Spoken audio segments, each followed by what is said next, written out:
This morning, Pastor Nayenka woke me up literally, and said, Dr. Damina, I'm really concerned about the rate of suicide. Christians are just killing themselves all over the place.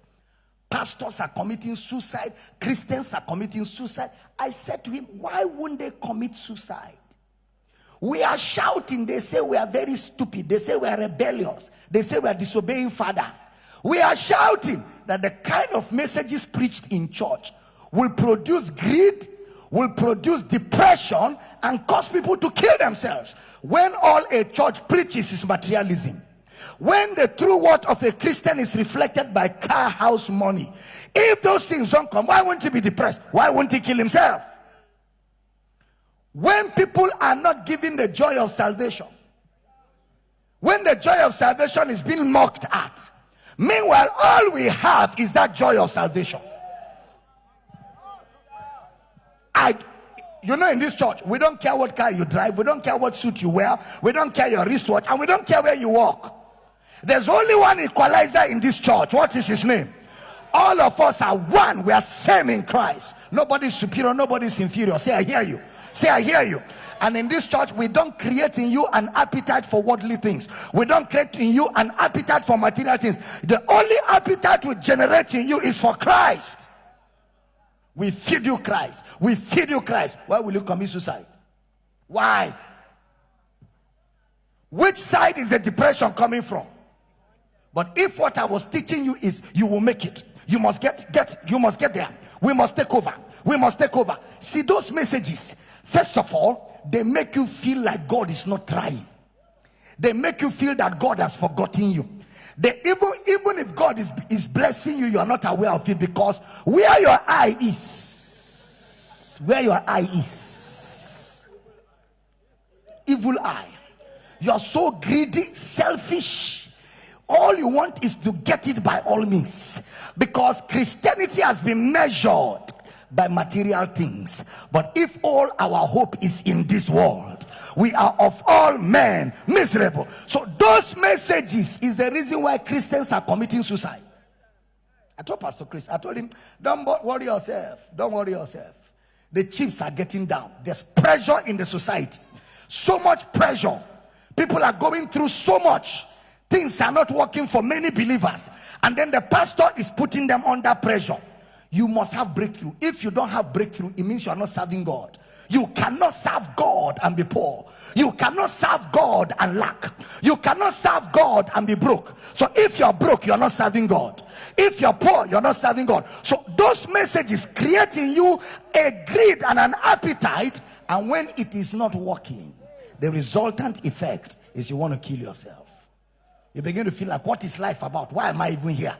This life is useless. Car, I don't have. Wife, I don't have. Children, I don't have. Why am I alive? It's better to die. And they have made it so easy that the society has a lot of things for committing suicide. You can hang your neck. You can drink sniper. They call it sniper. You can drink all kinds of things, and it will kill you without too much effort. So people who have no hope in Christ, for if our hope is just in this world, we are of all men. So when a message is always driving you to material things, you will soon feel miserable. And what is the resultant effect of being miserable? Suicide. So if we want to stop the rate of suicide, we must re-examine what churches are preaching. We must examine what churches are preaching. We must examine what those churches are preaching. Pastors are committing. How can a pastor commit suicide? He has lost hope. Then what has he been preaching? If the pastor is committing, that means the whole church will soon, all of them will soon. Is it Beme? Christ is our satisfaction. Christ is our. I have Jesus, I have everything. Contentment is vital. What did I call it? Contentment. Godliness with is what? Great gain.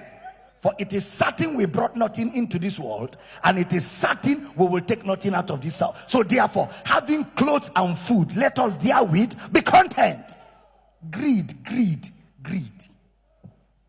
Messages that generate greed are from the pit of hell. They are from where? Pit of hell.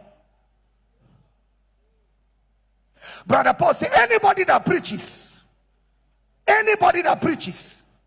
that gain is godliness is destitute of the truth.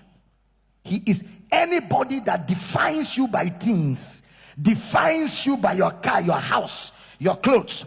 He is destitute. You know who a destitute is? That man, even if he's a bishop, he is destitute of the truth. Preaching that gain is godliness is a twisting of the gospel. It's a perversion, because it is godliness with contentment that is gain.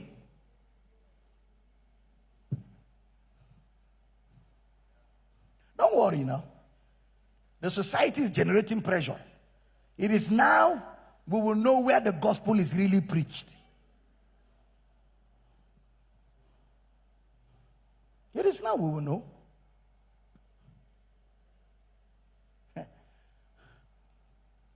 Marriages are crashing. Husband and wives are under pressure. Marriages are fighting now more than ever before. Tension in families. Husband can no more talk to the wife nicely. The wife can no more smile with her husband. Families are rattled by societal pressures. Not just that. Pressures to fit into a class. Competition breaking out everywhere. Competition. So people are ungrateful. People are no more happy because they think they have not tried. Wives are telling their husbands, see your friends. You call yourself a man. The man feels useless, and he feels like, let me die so that you can appreciate the little I have done for you. Let me get out of the way so that you can be without a husband for once. So you will know that while I was here, I was doing something. You will know that I was not a useless man. They start thinking of dying. Wives are thinking, my husband is an ingrate. Having a wife like me, but he's not happy. Let me die. Let him be without a wife for once. Or let him marry another woman. Let her remove his eyes so he can value what I was in his life. Pressure is coming. And the reason why people are thinking like this is because they are deficient. They don't have Christ. How can you be feeding on Christ like this? There will be no room for useless things. If Adam had eaten the tree of life enough, he would not notice the tree of death. When a man has eaten in his mother's house, another mother's food does not attract him. Even if they're cooking on top of golden stove, he will remove his eyes. But when a child is hungry from home, even mama put is an attraction. You will see him hanging his eye like a thief. You see saliva coming from the side of his mouth. It's not his fault, he's hungry. When people are fed Christ, when you have eaten Christ and you're satisfied, a man's brand new Jeep does not intimidate you. Are you hearing what I'm saying? When you have eaten Christ and you're satisfied, that a man bought a Lincoln Navigator, you're not intimidated. No, you're not intimidated. Because what you carry is higher than a Lincoln Navigator. You carry the creator of the whole world. Zebato, Meketa, Malata. Somebody shout, I hear you.